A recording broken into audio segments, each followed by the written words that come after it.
Hi, this is Dr. Tanya.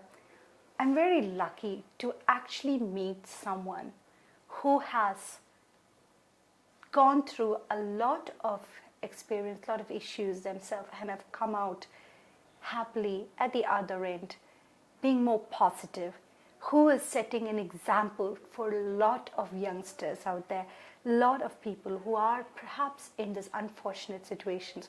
So I'm really very excited to introduce you to such a personality, such a person who is very strong, very bold, and very, very creative. So please meet Daniel. Hello. Hi, Daniel. For the sake of our viewers, would you mind telling what medical issues or what mental health issues have you got? Yes, I basically have various amounts. I have PTSD, rapid cycling bipolar, ADHD, ODD, and that's around about it. Yeah, so what he has is obsessive compulsive disorder, PTSD is post traumatic stress disorder, ADHD is high attention deficit hyperactivity disorder.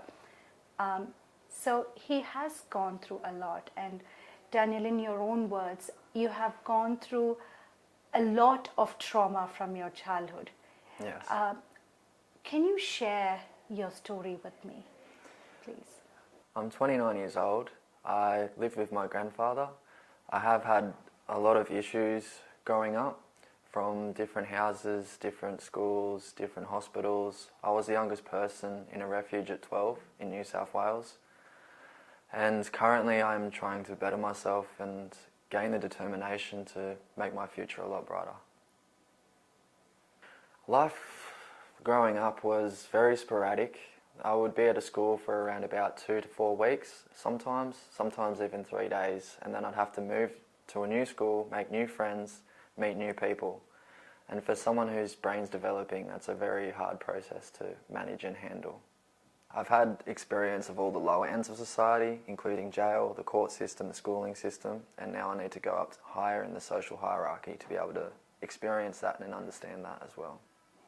I would like to hopefully become a mental health advocate and help people understand and communicate with each other. As one of my main goals, I have many. What was life like growing up as a foster child? Life was very sporadic.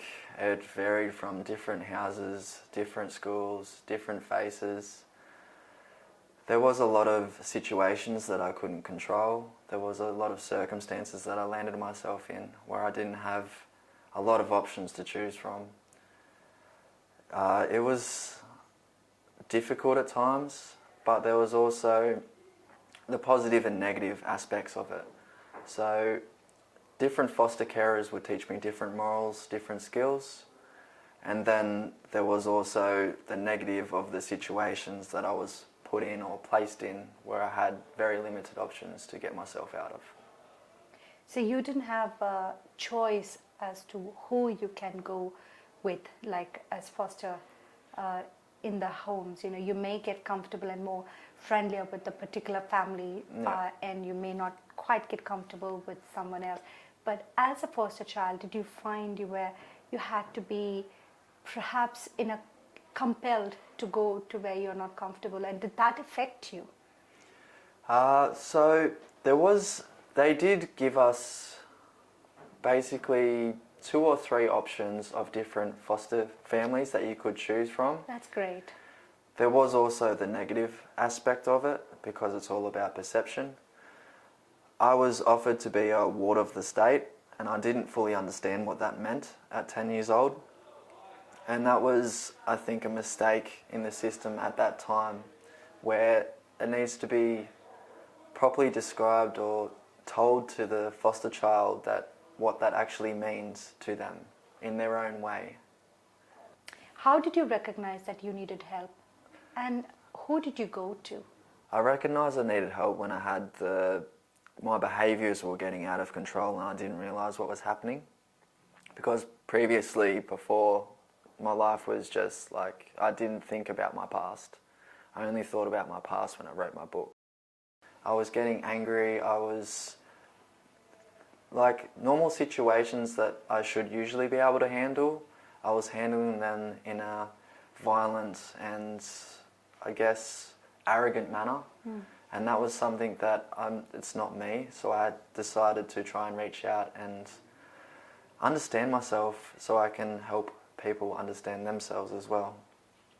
My grandfather has been a really big part of my life. He has had 3 heart attacks. He's had a broken neck and back, but he still is always there to support me. We went for a drive yesterday and we finally got to the point where we could communicate and understand each other from our own perspectives. That's amazing. Daniel first told me about the book that he's written, and when he shared that information with me, I was absolutely blown away. I was really pleasantly surprised that someone of this much of medical history, mental health problems, who a lot of people would have stigmatized, or a lot of places would have thought that he may not do well, but actually has done completely the opposite, has written a book that shows his perseverance and his positive attitude and his boldness to be able to communicate to the rest of the world, communicate to us what it actually means to be in that shoes and that position. So what inspired you to even think about writing a book? It's not something like a normal person wouldn't do. So with all that issue that you had and some of the trauma that you still carry, what made you think? Where was the thought? I held my mental health in my mind for 29 years. The book was basically a way to be able to vent that after 29 years of being able to replay every single thing and trauma that happened to me. That it was like a release, and that's how my brain has developed in a better way, is being able to vent and say everything that happens, and my mind is now free from stress. I would like to thank my grandfather because he helped me communicate. He was the first person that understood me because he suffers from bipolar as well, and he's had his own mental health trauma as well. So he's had 3 heart attacks and he has a broken neck and back, and he still walks around, he still supports me, and he was the first person to understand me because he was able to resonate with what I've been through due to his own bipolar. I would like to thank my partner as well because she basically helped me. She was like a feminine touch to be able to understand the female mind, because a lot of people with males, their voice boxes are a lot heavier, so that they talk over females. But at the end of the day, women want to be understood as well. And that's basically what society needs to bring back, is to bring back our creativity. We need to be able to communicate. My brother committed suicide a year ago during the COVID crisis. My brother gave me an idea in regards to starting a mental health Twitch stream. And since I have a problem with social media and putting myself out there where people can have assumptions about me, it's something to do with my anxiety, I decided to write a book instead. I completed the book in 12 hours, a 55-page story about my life. A month later, I applied for a job at Tesla using my book as the basis as the job application. And then I've also written 3 books in a week. This was just the first that I wrote. I've always heard different experience from people when they discuss about the past experience, when they reflect on what's happened in the past, may it be going through a psychologist or discussing even in our general practice consultation. But for you to go to the extreme of writing a book, which means you have to recall, recollect, bring those memories back, did that have any impact in your mental state while you wrote the book? Yes, it had a huge impact. It was a lot of trauma that I had locked away inside my mind for many years. I hadn't spoken to anyone for 29 years, my whole entire life, about everything that I've had happened to me, it was always assumptions. It was always, I always have this like issue with myself, or different things like that that was always making it difficult. And I wasn't ready to face all of that once. I kind of went off the deep end a lot, and I'd had to find the things to gain strength in, whether that be my family, whether that be different ideas, different inventions that I've got. I had to push myself forward to not only better myself, but also better the situation that my family is in. Absolutely. You're really, I mean, I must congratulate you. You've done amazingly well. Now, coming back to the present time, how is life for you now? It's a lot better because I've understood, not fought against my trauma. There's always a reasoning. A lot of people they only use the options they have in front of them. It's very difficult to assume things about people that have different perceptions. They're not necessarily seeing the same thing as you. I have other things to focus on now. I have around about 10 inventions. I've got other things that I'm trying to push myself forward. So I'm starting a clothing brand with another friend. I'm also helping another friend market his cooking business as well. It's amazing. That's a big, long journey that you've had in your... Actually, you're only 29. You're really young, not even entered the third decade of your life.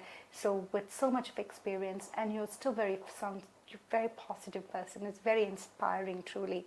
Have you got anything to say to those people who have dealt with their own mental health issues or are dealing with it? Don't be afraid to reach out. You're not alone. Like, there is a lot of people that have the same feelings, the same thoughts as you, whether that be family, whether that be friends, whether that be doctors, even venting and writing, talking to yourself in the mirror. It's venting, it's getting those thoughts out of your brain so you can recognize and understand them. And at the end of the day, there is a lot of different people that have different perceptions, and at the end of the day, all we want to do is to be understood. It's just that people communicate in different ways. Perfect. And that book was such a good example that you were able to communicate, went out. Great example. Thank you. So from your story, from your book, from what you have done, you have inspired a lot of people. And I really want to give you this message to people who are listening, to our beloved community members. If you think you are in a dark spot, if you think you feel very overburdened with what's going on in your life, if you feel helpless or hopeless, please make it a point, call someone, talk to someone, a friend, neighbor, anyone, and please know that we are here to help as well. Make health your priority, because if you don't seek help, you won't get help. You need to be able to be brave and ask for help. There's nothing wrong in asking for help. We often talk about mental health rehab. Now, what is this mental health rehab? In front of me, I have got a great example of what actually mental health rehab should be like and is like. Daniel is an excellent example of someone who has gone through mental health issues and have come out of it really being strong, being able to communicate, telling the other people what he has gone through, but also inspiring others, encouraging others to vent out, to communicate, to express what they are feeling. So when you do that, you not only feel lighter, you also empower, inspire other people also to seek help. So in my opinion, in my views, this is a perfect example of mental health rehab. Really, it's such an emotional experience, not just for me, but my whole team as well, to hear from your story, to hear about what you have gone through. And we are really very blessed to have met someone like you. And I hope that we would be able to encourage and inspire more young people to come out. And thank you so much for giving your time to sit and talk. And let me wish you all the best, and I really sincerely hope, on behalf of my entire team, that your book will be read, your voice will be heard by not just people in this community or in this company, but far and wide. Thank you for the opportunity, and thank you for having me. Thank you, Daniel. Thank you.